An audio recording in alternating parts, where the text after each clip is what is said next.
WCBI News at 10 starts now. For joining us tonight, I'm Cash Matlock.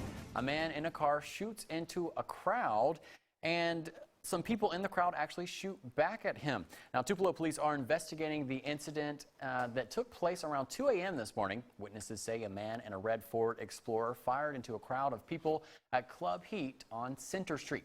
That's when a few other people reportedly fired back. 20 minutes later, Tupelo police attempted to stop a red Ford Explorer on South Green Street. At first, the Explorer did not stop and led police on a brief chase. Once stopped, officers arrested driver Kendrick D. Spears for misdemeanor offenses as well as felony possession of narcotics, suspected ecstasy. Now, police also found 2 firearms, and Spears' vehicle had bullet holes along the sides. Nobody was injured in that shooting. Police say a second suspect was detained and interviewed at the scene and cooperated fully. Officers say the investigation is in its early stages and more arrests are possible.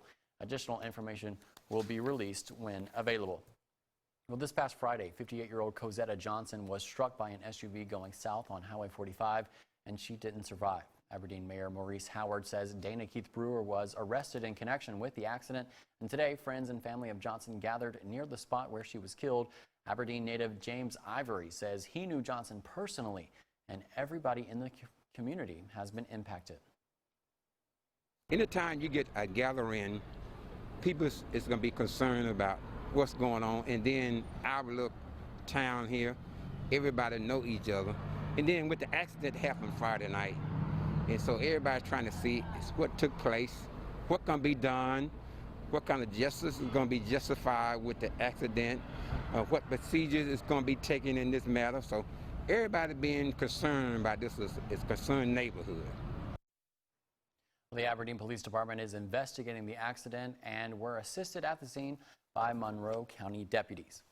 Well, the Mississippi State Department of Health reports 381 new cases of COVID-19 with 4 new deaths. There are 174 active outbreaks among long-term care facilities within the state, and since March 11th, there have been more than 72,000 cases of coronavirus with more than 2,000 deaths. It's presumed that more than 49,000 Mississippians have recovered from the virus. Some pretty strong storms out there earlier today, even some hail in Winston County. Take a look at this, some pea to dime sized hail there sent in to us from Tabitha. But of course, the best views always come after the storm. Take a look at this sunset. This is from Elm Lake there in western Lowndes County. Beautiful view there with the rays coming out of the back of the clouds as the rain slowly exited the area. For the most part, we're all dry across our neck of the woods right now. Those storms have made their way down actually in New Orleans right now and along the Mississippi Gulf Coast. Not going to be an issue for us overnight tonight or really for the next several days. Tonight, though, really nice. 67 for the low. Clouds going to continue to exit out. I think by the time you wake up tomorrow morning, we'll be seeing mostly sunny to partly cloudy skies. Really a nice night, though. North winds about 3 to 7 miles an hour. But there are even more changes to talk about in that 7-day forecast. I've got the full breakdown for you in just a bit. Cash. All right, thanks, Trevor. Well, with the coronavirus expected to prompt millions to vote by mail in the November election, the U.S. Postal Service is at the center of a growing political storm. CBS News correspondent Tom Hansen has the story from New York. The U.S. Postal Service is a fundamental part of our democracy, and it's not a service that should be taken away. Protesters turned up outside the Washington, D.C. home of U.S. Postmaster General Louis DeJoy this weekend, some calling for him to step down. On Saturday, President Trump was asked if his recently handpicked Postmaster General is hampering the service to discourage mail-in voting.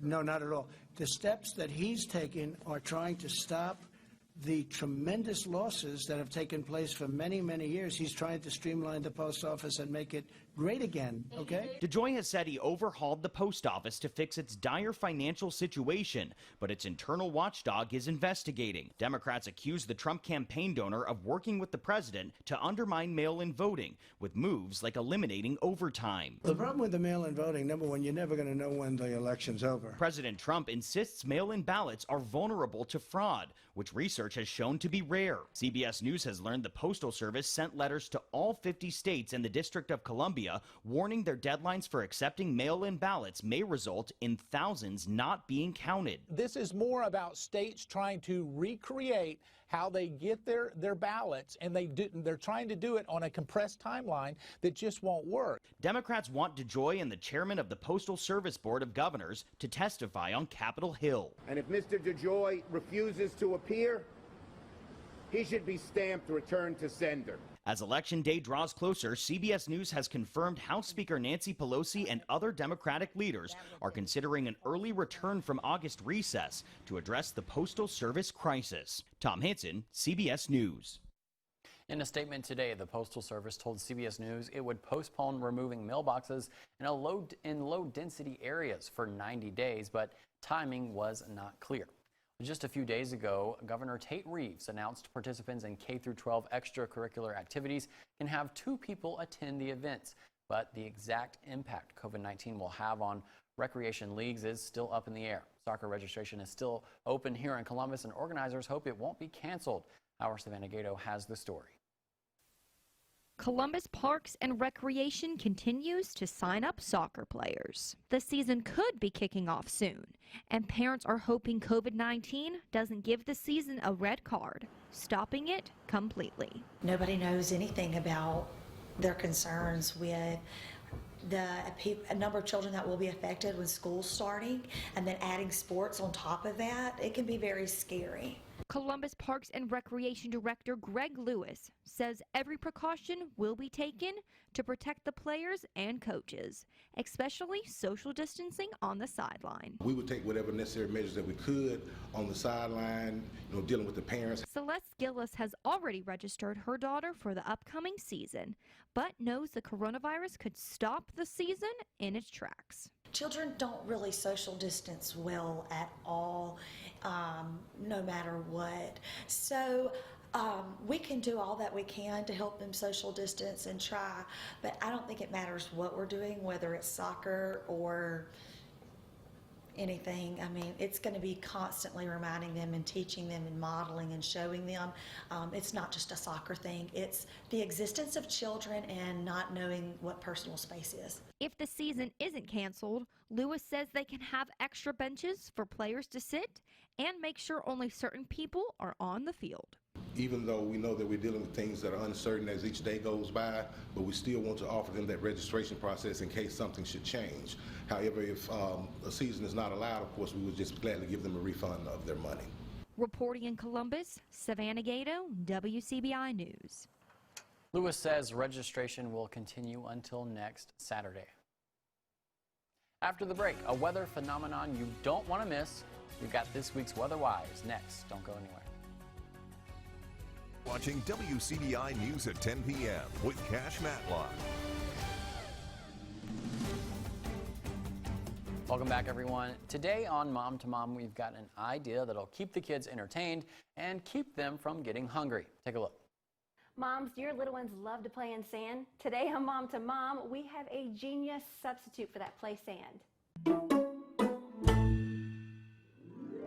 We know that little babies love to put things in their mouth, especially play in the sand, and we definitely don't want them putting sand in their mouth, right? It's sticky, it won't come off, and it's just will never leave their mouth. So I came across this edible sand that these kids can play in, and I really wish I would have found out when my kids were younger. So you just need Cheerios and a blender. So we're gonna take these Cheerios and just pour them in our blender, and it doesn't matter how much you put in there. You're just gonna pour them, until you get enough in there. And then we're gonna put the lid on. So we're just gonna grind this up pretty much until it's pulverized. And as you can see, it's making the sand. It even looks like sand. How fun is this? I am so jealous. So we're just gonna sift it out a little bit, throw our little toys in there, and let them have fun. I'd have to say this is the perfect solution for those little ones who don't really understand why they can't swallow real sand, but now they can have Cheerio edible sand. Love this idea. Moms, if you've got some great ideas on how you entertain your little ones, we'd love to hear them. You can post it to our Facebook page, and as always, we'll see you on the next Mom to Mom. Well, you've probably seen dozens of them in your lifetime, those tall, white, puffy thunderclouds towering in the summertime. But in this week's WeatherWise, meteorologist Trevor Burchett shows you an interesting weather phenomenon to look out for when you see these storms building. Take a look. I don't know about you, but I absolutely love watching clouds form. Now, maybe that's just because I'm a weather geek, but I'm sure some of you agree. One of the most interesting clouds is the cumulonimbus cloud. These are those really tall storm clouds that just keep growing and growing, taller and taller. But eventually, they have to stop growing, and they actually start spreading out as if they've hit a ceiling. This creates what is known as an anvil cloud, where the top of the cloud is spread out, kind of like an anvil.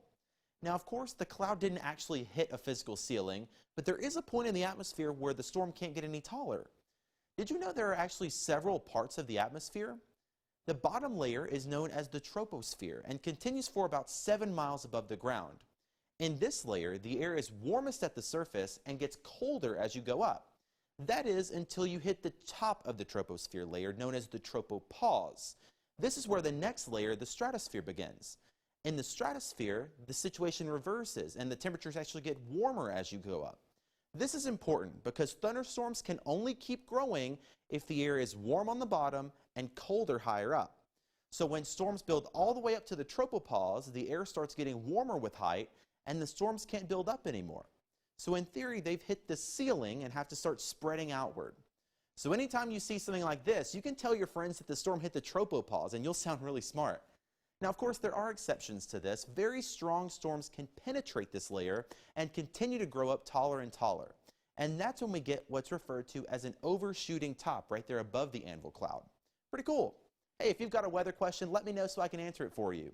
You can send it in to us via our email address, weather@wcbi.com, also on Facebook and Twitter. With this week's WeatherWise, I'm meteorologist Trevor Burchett. WeatherWise is brought to you by Fort County Electric Power Association. Your WCBI First Alert AccuWeather forecast with meteorologist Trevor Burchett. The rain and storms from earlier today have finally cleared out of the region. The radar giving us a clean sweep right now. You can see some of that activity right there at the bottom of the screen as it continues to work its way to the south. But we are done with the rain at least for the next 48 hours or so. So we've got a nice stretch of dry weather here for the next couple of days. And tomorrow, honestly, a really nice day. Probably the best day you can have in the month of August down here in the deep south. Mostly sunny. It is going to be hot. We're going to have highs in the low 90s, but the humidity is going to be a little bit lower. So you're going to notice it as you walk outside. It's still hot. It's still summertime, but it's not going to be quite as muggy. But unfortunately, all good things come to an end. We do reintroduce the humidity and chances for some pop-up storms here by the end of the week and into the weekend. Speaking of storms, take a look at that time lapse today from Louisville. Just a gully washer with some gusty winds, even some small hail there. We get a little bit of a break, and then another round of storms comes through about an hour later. So Winston County really got the brunt of the rain and storm activity today, but that storm that came through Louisville actually started all the way up south of Pontotoc this morning, and it came through Chickasaw, Clay, Webster, Oktibbeha, Winston, you name it, just basically came through all the way through the area. And then there's that second round of storms, and now you're seeing the storm reports. So we had several reports of gusty wind damage. That's what you're seeing there. Some trees knocked down, also down through Attala County, down closer to Jackson, and that report of small hail just to the west of Louisville in Winston County. Also some pretty heavy rain. No flooding reported, but still some good downpours out there. Close to 1.5 inches today in Louisville, closer to 2 inches down in Kosciuszko, almost a quarter in Tupelo. One of the few spots, unfortunately, that didn't get any rain today was right here in Columbus. No rain in the gauge at the Air Force Base, so better luck next time. Most folks did get in on some much-needed rainfall across the area today. Overnight tonight, we're dry. We're mostly clear. Clouds starting to exit. Temperatures falling down into the mid and upper 60s. Tomorrow, as I mentioned, it is going to be hot. Don't get me wrong, 91 degrees for the high under a mostly sunny to partly cloudy sky. But the humidity is going to be a lot lower. We're still muggy right now. Dew points are in the mid-70s, which makes things very humid. But watch what happens as we play this through tomorrow. That cold front comes through, and these dew point values drop down into the 50s and 60s. So that means the air is going to be a lot drier, not quite as humid, and that means we don't have those heat index values closer to 100 or 105. But unfortunately, here's your comfort index. The heat and humidity returns for us by the end of the week and into the weekend. Let's get you right to your AccuWeather 7-day forecast. Monday, totally dry. I can guarantee you that. Pretty nice weather. Maybe an isolated shower for us on Tuesday and Wednesday. I think most of us are dry. And again, we'll reintroduce the chance for some pop-up storms for the end of the weekend. The weekend, as the humidity returns, overnight lows in the low to mid-60s. We're back with WCBI News at 10 after the break. Stay with us. Welcome back, everybody. Pro sports are trying to make a comeback in the pandemic. The games played in empty stadiums or arenas, the athletes earning paychecks. But for the beer and food vendors, these are tough times with no safety net. Here's Adriana Diaz. Joe Alleman still can't get used to being outside Wrigley Field during baseball season. I've never stood here without coming to work. He's hauled beer to Cubs fans here for 38 years. Cold beer here. Who's ready now? Who's thirsty now? That all ended in early March when the coronavirus sidelined sports and most workers who support the industry, like Joe. Usually when you lose a job, you get more than a 1 hour notice. So for someone all of a sudden telling you, gone, it's incredible. A recent estimate found that the average Major League team supports 2,300 game day employees. Add the NBA and the NHL, and without fans, that's roughly $680 million in lost game day wages due to coronavirus, according to Patrick Reich, who directs the sports business program at Washington University in St. Louis. These sporting events are huge spikes in business for restaurants, for retail. So these sports suspensions, a huge loss in income and revenue for restaurants and hotels around the ballpark. People like Kate Payne, who lost her job as a hotel housekeeper in Philadelphia. I hope that the government realizes that we are hardworking people. We were taxpayers. We paid their salary. And now that we're out of work, they should pay our salary. This food distribution, just down the block from where the Phillies play, specifically targeted the city's sports industry workers. Have a nice day. Enjoy your food. Joe is especially worried because he cares for his adult daughter who has autism. What keeps you up at night, Joe? How unsure life is. I'm used to working. I want to work. How are you feeling looking forward? I look at the glass half full. I pray to the Lord. My father is in heaven now with my mom. And he's saying, Joey, you can do it. That's right. Seeking strength from above to stay in the game. Adriana Diaz, CBS News, Chicago. WCBI Sports with Courtney Robb. WCBI Sports 2020 High School Football Tour is brought to you by Itawamba Community College, Cannon Ford of Starkville, Monroe County Farm Bureau, Max South Broadband, and the Bank of Vernon. Age is but a number, except when you're playing physical 5A ball like the Saltillo Tigers. Having a younger team has plagued the Tigers over the last few seasons. Head coach Ryan Summers says over time his team will be ready to compete. We just needed some time to grow up, mature, get in the weight room, get to work, and we've done that. And we're hoping that another year in the weight room and learning our offense and our defense will help us in the fall. Culture has changed around here. Everything about it, we uplift each other. We're not negative. The training has been different. It's been more intense. I'm trying to work on my leadership, trying hard. I've been watching more film. Always getting bigger and stronger. I work on that every year. But yeah, just trying to become a bigger part of the team. Saltillo will have to replace a few players on the offensive line and find a new receiver. However, the Tigers bring back nearly the team's entire defense. The Tigers say they want to improve the team's overall game going into the new season. With everybody coming back, they understand it better. Put in a few wrinkles here and there, but the main concepts are going to be the same. We're not Saltillo we used to be. We're different.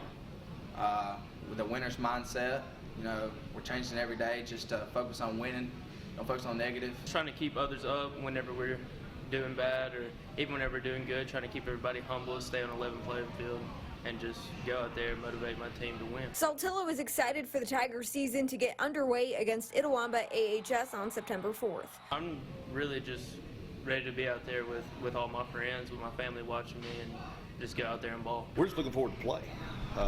We lost out on spring. We lost out on the 7-on-7 during the summer. And the kids are just, they're ready to play. Coaches are ready to play. Fans are ready for us to play. We're hoping we get to play. With the Tigers on the high school football tour, Courtney Robb, WCBI Sports. WCBI Sports 2020 High School Football Tour with Saltillo High School is brought to you by Todd's Big Star of Tupelo and Saltillo, the best meat in town. Smith's Nursery and Farmers Market in Saltillo, and Barnes Crossing Autoplex. Visit us online for a total transparent experience. All right, thank you guys for watching tonight. We'll see you back here tomorrow.